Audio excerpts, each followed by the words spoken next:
मुफ्ती तारिक मसूद के बयानात के लिए मुफ्ती साहब के ऑफिशियल चैनल मुफ्ती तारिक मसूद स्पीचेस को सब्सक्राइब करें। सूरह रूम आपको मालूम है, इसमें इससे पहले वाले रुकू में अल्लाह ताला ने, ये तो चूँकि मक्की सूरतें हैं तो इनमें ज़्यादातर अक़ीदत तौहीद और आखिरत ही बयान हुआ है। इससे पहले वाले रुकू में अल्लाह ने बताया था कि जो अल्लाह पर एतमाद करने वाले लोग हैं, तौहीद परस्त लोग हैं, वो अल्लाह पे तवक्कुल करते हैं, मायूस नहीं होते। जब नेमत मिलती है तो इतराते नहीं हैं, छिनती है तो मायूस नहीं होते। क्यों? उनको पता है कि सारे काम अल्लाह करता है।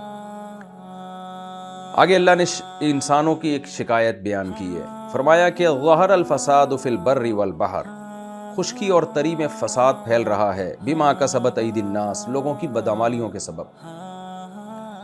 दुनिया में जब भी ज़लज़ले तूफ़ान आए तो ज़रूरी नहीं है कि लोगों की बदअमाली हो, एक नेचुरल है तूफ़ानों का आना, ज़लज़ले आना। नेक लोगों पे भी आए हैं। हज़रत उमर रज़ी अल्लाह ताला अन्हु का दौर सबसे बेहतरीन दौर था इस हुए ज़मीन पर, लेकिन कहत पड़ा था। लेकिन बहुत दफ़ा लोगों की बदअमालियों की वजह से भी अजाब आते हैं। तो नबी सल्लल्लाहु अलैहि वसल्लम को बताया जा रहा है कि दुनिया में चूँकि शिर्क फैल चुका है, लिहाजा खुश्की और तरी में फसाद फैल रहे हैं उन बदअमालियों की वजह से। तो कुछ फसाद तो एक कुदरती हादसे का नतीजा होते हैं, और कुछ फसाद होते हैं अल्लाह इंतकाम लेता है इंसानों से, ताकि वो लअल्लहुम यरजिऊन, ताकि वो लौट आएँ। तो वो अल्लाह इंतकाम क्यों लेता है? लियुज़ीक़हुम बाज़ल्लज़ी अमिलू, ताकि अल्लाह इनके कुछ अमाल का बदला दे इनको। पूरे अमाल का बदला तो आखिरत में मिलेगा, कुछ अमाल का बदला इनको दुनिया में हम दे दें, लअल्लहुम यरजिऊन, ताकि ये वापस लौट आएँ, अल्लाह की तरफ रुजू करें। यहाँ दो बातें समझने की, बल्कि तीन बातें। एक बात तो मैंने बता दी आपको कि ज़लज़ले तूफ़ान हमेशा अल्लाह की गज़ब की अलामत नहीं होते, बल्कि नेक लोगों पे भी ये सारी चीज़ें आती हैं। और बारिश जब होगी तो उसमें अगर कोई नेक आदमी का घर भी होगा, अगर सबके घर टूटेंगे तो उसका घर भी टूटेगा। लेकिन इतनी बात ज़रूर है कि अल्लाह ने ये हादसा दुनिया में रखे क्यों है? ताकि लअल्लहुम यरजिऊन, इंसानों की अकल ठिकाने रहे कि दुनिया दिल लगाने की जगह नहीं है। अभी देखें, कोरोना आया था, इसने करोड़ों लोगों की जान ले ली, मौत के घाट उतार दिया। तो इन सब चीज़ों का फ़ायदा ये होता है कि इंसान चाहे काफिर ही क्यों ना हो, उसको दुनिया की बेसबाती का यकीन होता है। क्योंकि जब आपको दुनिया में सब कुछ मिल जाए ना, तो फिर इंसान अल्लाह को भूल जाता है। तो अल्लाह ताला ये दुनिया में हादसात दिखाते रहते हैं। कुदरती हादसे भी दरहकीकत हैं तो वो कुदरती, लेकिन वो भी तो अल्लाह ने इसलिए रखे हैं ना, ताकि लोगों को यकीन आए, भाई ये दुनिया रहने की जगह नहीं है, किसी भी वक्त कुछ भी हो सकता है। दिल ना लगाएं और अल्लाह की तरफ लौटें। एक बात तो ये हो गई। दूसरी बात ये कि बाज़ दफ़ा ये हादसे आते ही इंसानों की बदअमालियों की वजह से। अब जो मुल्हिद और काफिर लोग हैं वो ये बात नहीं मानते, लेकिन हम कुरान को मानते हैं। तो अल्लाह कह रहा है कि बाज़ दफ़ा आते ही तुम्हारी बदअमालियों की वजह से हैं। तो वो अलग बात है कि उसका अल्लाह कोई सबब पैदा कर देता है। यानी जब ज़लज़ला आएगा तो ज़ाहिर है कुछ ज़मीन से प्लेटें भी अल्लाह हिलाएगा ना। अब उसमें ये कहना कि ये अजाब की वजह से नहीं है तो प्लेटें हिल गई हैं, तो वो हिलाई किसने है?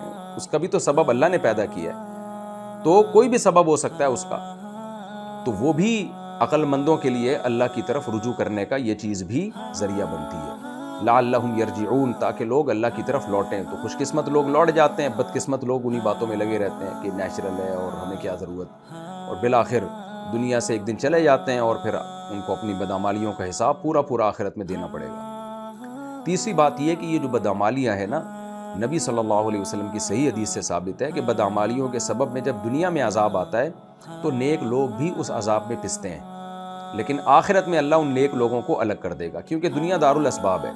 इसमें ऐसा नहीं होता कि जी ज़लज़ला आ रहा है बुराइयों की वजह से तो नेक आदमी पे को असर नहीं कर रहा और बुरों को असर कर रहा है। ना। सही बुखारी सही मुस्लिम की हदीसों से ये बात साबित है कि दुनिया में जब अजाब आता है, जैसे नबी हज़रत आयशा ने फरमाया कि या रसूल अल्लाह ये ताउन क्या है? आपने फरमाया अल्लाह का अजाब है, जिस कौम पे चाहता है अल्लाह मुसल्लत करता है, लेकिन यही अजाब नेक लोगों के लिए रहमत बन जाता है, क्योंकि नेक लोग भी उसमें हलाक होते हैं।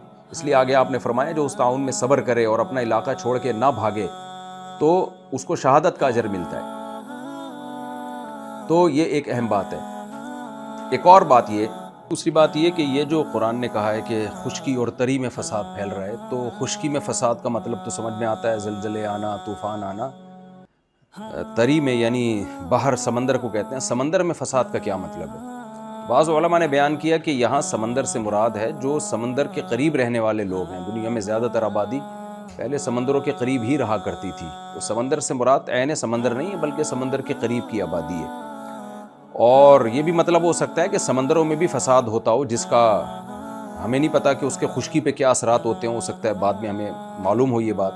سمندروں میں زلزلے آتے ہیں، اس کی وجہ سے آپ کو پتہ ہے سونامی کا زلزلہ سمندر میں آیا تھا، اس کی وجہ سے خشکی پر کتنی بڑی تباہی پھیلی. یہ بھی ہو سکتا ہے. اور دوسری بات یہ بھی کہ ایک محاورہ ہے خشکی اور تری، یعنی ہر جگہ فساد پھیل رہا ہے انسان کی بدعمالیوں کے سبب.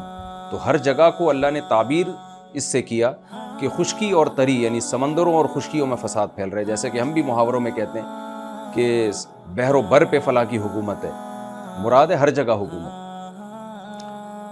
آگے اللہ تعالیٰ فرماتے ہیں قُلْ سِیرُوا فِی الْأَرْضِ، اے نبی ان سے کہہ دیجئے چلو پھرو زمین میں، فانظروا پھر دیکھو کیف کان عاقبۃ الذین من قبل، دیکھو ان لوگوں کا انجام کیسا ہوا جو ان سے پہلے گزرے تھے.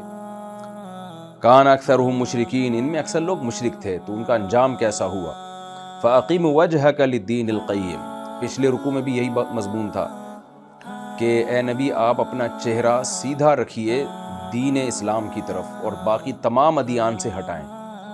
اور اسلام کے بارے میں بتایا کہ وہ فطرت ہے جس پر اللہ نے لوگوں کو پیدا کیا. تو اب اسی مضمون کو دوسرے انداز سے بیان کیا جا رہا ہے. للدین القیم، اس سیدھے دین کی طرف اپنا رخ پھیر کے رکھیں.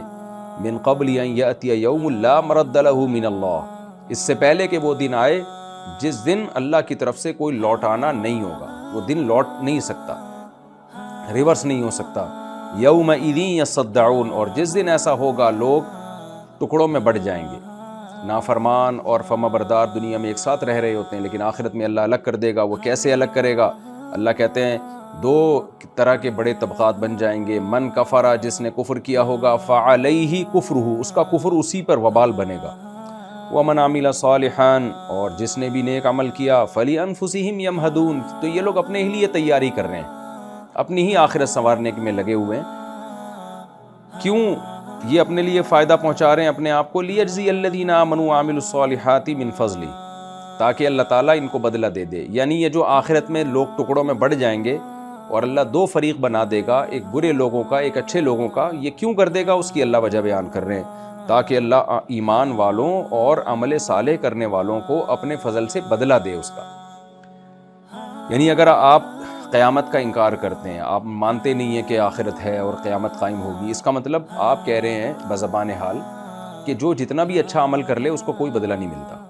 دنیا میں تو آپ دیکھ لینا کتنے لوگ ہیں جنہوں نے انسانیت کی خدمت کی، کتنے لوگ ہیں جنہوں نے بڑے اچھے اچھے کام کیے، تو دنیا نے کیا بدلہ دیا؟ بلکہ بعض دفعہ ان کے ساتھ دھوکہ ہو جاتا ہے، کرتا کوئی اور ہے، کیش کوئی اور کرا لیتا ہے. تو جب بھی دنیا میں کوئی اچھا کام ہوتا ہے فیک لوگ بھی آ جاتے ہیں، کہتے ہیں ہم نے کیا یہ. اور بعض دفعہ برائی کوئی اور کرتا ہے، سزا کسی اور کو ملتی ہے. تو دنیا میں انصاف نہیں ہے. تو اللہ کہتے ہیں میں نے اس لیے یہ آخرت کا دن رکھا ہے، لیجزی الذین آمنوا وعملوا الصالحات، تاکہ جو لوگ ایمان لائیں مجھ پر، نیک اعمال کریں، ان کو میرے فضل سے بدلہ تو ملے. انہ لا یحب الکافرین، اور اللہ کافروں کو پسند نہیں کرتا. یہ بات بھی تو ظاہر جبھی ہوگی جب آخرت میں ان کو عذاب ملے گا.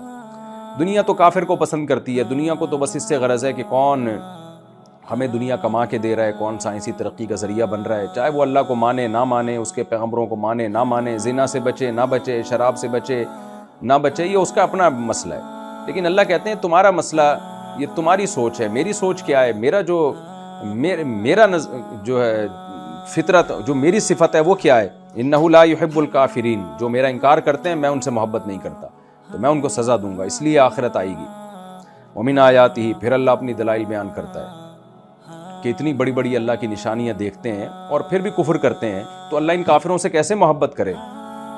اشکال ہوگا نا کہ اللہ تجھے کیوں کافروں سے نفرت ہے جو تیرا انکار کرتے ہیں، تیرے پیغمبروں کا انکار کرتے ہیں. اللہ اس کی وجہ بیان کر رہا ہے کہ اس کی نشانیاں دیکھ رہے ہو، ایمان کیوں نہیں لے کر آتے اس پر؟